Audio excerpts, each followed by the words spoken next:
Ниски плати, лоши услови, се повеќе карти во еден правец. Јавното здравство тоне. Здравствените работници се повеќе демотивирани, а најмногу од односот на државата кон здравството и кон нив. Единствен изглед гледаат само надвор од Македонија. Ветувањата за подобри услови и повисоки плати не им се исполнети.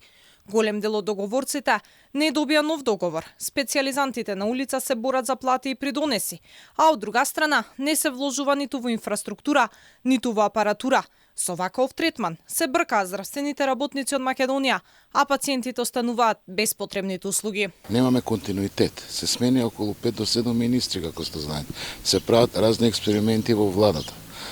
Тие обеќавања што беа кажани од власта, дека ќе има плата од 100.000 денари, ќе бидат решени сите здравствени работници. Од тоа нема ништо. Од друга страна, немаме нови инфраструктурни објекти, немаме нови центри. Кај се тие нови центри? Апаратурата застарува, се расипува. За една катодна цевка, која кошта околу 12.000 евра, не работаат цели рентген кабинети. До таму е дојдено да по мои прогнози, мои предпоставки за неколку месеци, ако се продолжи со ова темпо на разорување, ќе дојде до затварање на јавните здравствени установи. Недостиг на специјалисти има низ цела држава, па граѓаните се дури приморани да одат во блиските соседни држави за одредена услуга. Оние работници кои останале тука се заради љубов кон професијата. Оти платите кои ги земаат не само здравствените работници, туку и административниот персонал не се доволни во однос на обемот на работата. Битола сака да отвараат факултет, а пола специјалистички гранки им се затворени. Замислете, уролог од Струга доаѓа за во Битола.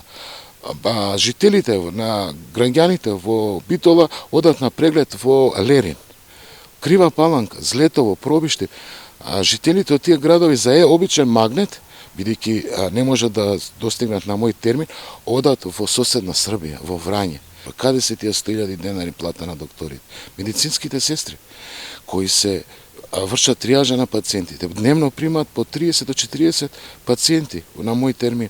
Тие сестри работат за 25.000 денари. Третманот кон здравството во Македонија беше причина за низа протести од страна на здравствените работници речиси цела година, а во последниот период речиси цел сектор се крена на нозе. Проблем имаше со исплатата на минималецот кој дел од работниците го добија по стара формула. Специјализантите добија само ветување дека ќе се разгледува нивниот проблем и ќе го продолжат штрајкот по изборите, а се поништија и распишаните конкурси за трајно вработување на договорците.